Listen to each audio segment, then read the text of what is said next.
Sasa hapa nifafanua tena. Liturujia inaadhimishwaje? Tumesema kwa ishara na alama. Tunajua sakramenti ni ishara wazi zinazoonekana, zinatupatia neema zisizoonekana, zilizowekwa na Bwana wetu Yesu Kristo na kulikabidhi kanisa kwa ajili ya mafaa ya kiroho na ukombozi wa watu wake. Ndiyo maana ya sakramenti. Na liturujia tumesema ni ibada ya hadhara ambamo Mungu huabudiwa, hutukuzwa, wanadamu hutakatifushwa. Kwa kuwa haya mawili yote yanalenga kufikisha kwenye ukombozi, sakramenti ya ukombozi na chombo cha ukombozi ni kanisa. Kanisa ndio limepewa mamlaka ya kusimamia haya. Kwa hiyo ni kanisa hilo hilo, kwa kufuata na kutekeleza agizo la Kristo, yale yaliyoliachia namna ya kuendesha mambo haya, maadhimisho ya liturujia na sakramenti. Si mtu yoyote kwa mapenzi yake, si padre, si askofu, si mwamini mbele, anaweza kuanzisha utaratibu wake au namna yake ya maadhimisho haya, isipokuwa yale ambayo kanisa limekwisha bainisha kutokana na mapokeo kwanza ya maandiko matakatifu, kwa sababu ni Kristo mwenyewe. Ndio maana Mtume Paulo alipoandikia Warumi alisema imani chanzo chake ni kusikia, na kusikia kuja kwa neno la Kristo. Kwa sababu hizi zina kazi ya kuimarisha na kusawisha imani, sakramenti zinapaswa kuendelea kupokea sauti ya imani kutoka kwa muasisi wake, yule tunayemwamini ambaye Bwana wetu Yesu Kristo. Kwa kanisa daima litafuata kile ambacho Kristo alikiadhimisha, kile ambacho Kristo amekabidhi, na miongozo yake inayotafsiriwa kwa mapokeo ya kanisa na mababa wa kanisa na mapokeo ya kanisa, ukianzia na mitume wenyewe walivyopokea kutoka kwa Yesu Kristo. Petro alipokabidhiwa akaambiwa, pokeeni Roho Mtakatifu, nendeni mkayafanye yote kwa jina langu. Wakaja maaskofu waandamizi wakakabidhiwa haya, mapadri na sisi waamini wengine tunapokea kutoka huko. Sasa baadaye tutakuja kujadiliana kwa nini tunasisitiza hivi. Kumekuwa na kasumba mbaya ya siku hizi watu kujiingizia mambo yao, kufanya mambo yao kinyume na kile ambacho kanisa linaelekeza, kile ambacho kanisa linafundisha, labda kwa kuiga, kwa kutazama au mtu kupata hisia zake na kutaka ziwe sehemu ya maadhimisho ya kiliturujia na sakramenti. Tunakwenda nje ya msingi wenyewe. Swali la tatu tunajiuliza, liturujia inaadhimishwa lini? Liturujia inaadhimishwa lini?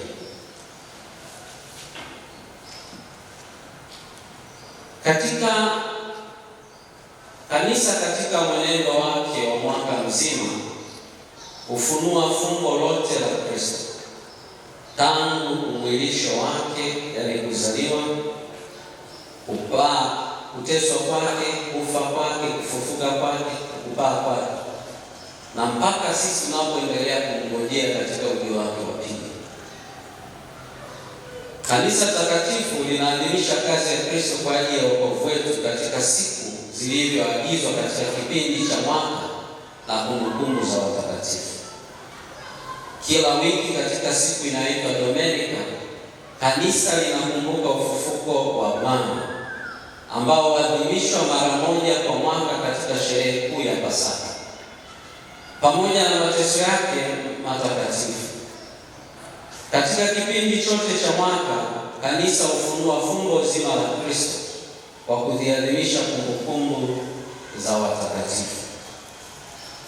Kila siku mpya inatakaswa kwa maadhimisho ya kiliturujia ya watu wa Mungu, hasa kwa fumbo la Ekaristi Takatifu. Siku ya kiliturujia inaanza saa 6 usiku hadi saa 6 usiku siku inayofuata. Hata hivyo, adhimisho la Dominika na la sherehe linaanza kwenye vesperi ya siku inayotangulia. Kila siku ya kwanza ya kila juma, ambayo inajulikana pia kama siku ya Bwana au Domenica, kwa kadiri ya mapokeo ya mitume, ambayo ndio chanzo chake ni siku ya ufufuko wa Bwana wetu Yesu kanisa linaadhimisha fumbo la Pasaka. Kwa hiyo Domenica inapaswa kuchukuliwa kama sikukuu ya kwanza miongoni mwa sikukuu zote. Maadhimisho ya Domenica yanapaswa kubadilishwa tu na sherehe na sikukuu za Bwana. Lakini Domenica katika kipindi cha Majilio, Kwaresma na Pasaka zina kipaumbele juu ya sikukuu zote za Bwana na zaidi ya sherehe zote. Sherehe zinazoamkia siku ya Domenica hizo zinapaswa kusogezwa mbele hadi siku ya Jumatatu inayofuata, isipokuwa tu pale zinapoamkia katika Domenica ya Matawi au Domenica ya ufufuko wa Bwana.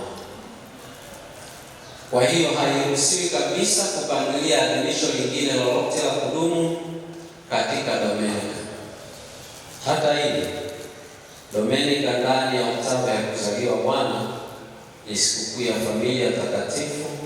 Domenica inayofuata tarehe 6 Januari ni siku ya ubatizo wa Bwana.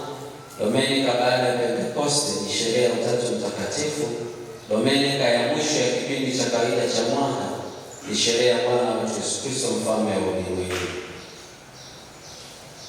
Mahali ambapo sherehe ya tokeo la Bwana, upaa Bwana mwili upaa Bwana na pia sherehe ya mwili na damu takatifu ya Yesu Kristo haziadhimishwi katika siku za amri, ziadhimishwe Domenica.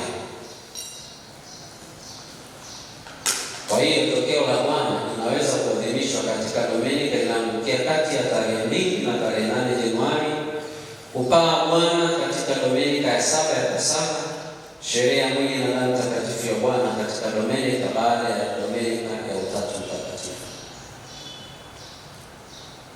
Mpangilio wa maadhimisho ya kiliturujia unaongozwa na kalenda kuu au kalenda maalum, kwa kutegemea kama imeundwa kwa lengo la kutumiwa katika riti nzima ya Kiroma au kwa ajili ya matumizi ya kanisa mahalia au jumuiya fulani ya kitawa. Kalenda maalum ni zile zenye maadhimisho ya pekee yanayopaswa kuoneshwa na mzunguko mkuu kwa lengo la makanisa mahalia au jumuiya za kitawa kuwaenzi watakatifu muhimu kwao kwa sababu fulani. Hata hivyo, kalenda za namna hii zinapaswa kuandaliwa na mamlaka husika na kuidhinishwa na kiti kitakatifu, yaani afisi ya Baba Mtakatifu. Kalenda maalum zinapoandaliwa zina mambo kadhaa ya kuzingatiwa. Kwa hiyo waamini wanaoadhimisha wanapaswa kuyafuata kadiri yalivyobainishwa katika kalenda hiyo. Sasa nifafanue kwa lugha nyepesi. Lini tunaadhimisha liturujia? Katika maelezo yangu au maelezo niliyosoma mbele ya mafundisho ya kanisa, nilisema liturujia inaadhimishwa kutokana na kilele chake ambayo ni Pasaka, yaani mateso, kifo na ufufuko wa Bwana.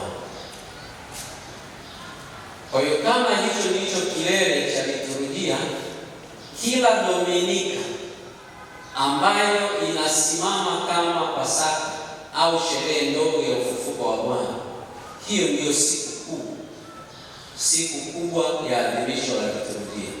Na ndio maana sasa sheria ya kanisa inatuagiza hudhuria misa takatifu Domenica na sikukuu zilizoamriwa.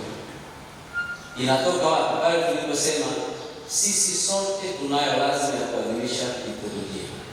Kwa kama tuna lazima ya kuadhimisha liturujia na siku ambayo imeainishwa kwamba ndiyo siku mahususi kama kumbukumbu ya Pasaka ile ya Kristo kuwa ni Domenica, basi Domenica ni siku ya lazima ya kuadhimisha liturujia. Hapo tumeelewana? Tumeelewana? Lakini hata hivyo liturujia hii haishi Domenica tu. Sababu Mungu yuko nyakati zote, yuko kila siku. Kila siku tunapaswa kuadhimisha. Kanisa limepanua wigo wa kutakatifuza siku kila siku. Kwa kila siku tunaadhimisha. Kwa ndani yake sasa panatengenezwa mafumbo mengine ya kumbukumbu za watakatifu, sherehe za watakatifu, sikukuu za watakatifu na sikukuu na sherehe za Bwana. Kama nilivyostaja, kuna kuzaliwa Bwana, kuna kupaa Bwana, kuna mateso ya Bwana siku ya Ijumaa, kuna sherehe ya Pentekoste, Roho Mtakatifu ashukia mitume. Haya yote yanaunganishwa katika fumbo kwamba ni halali kuadhimishwa kama sehemu ya kumtakatifuza mwanadamu na Mungu, kuabudiwa katika liturujia. Sasa mnaweza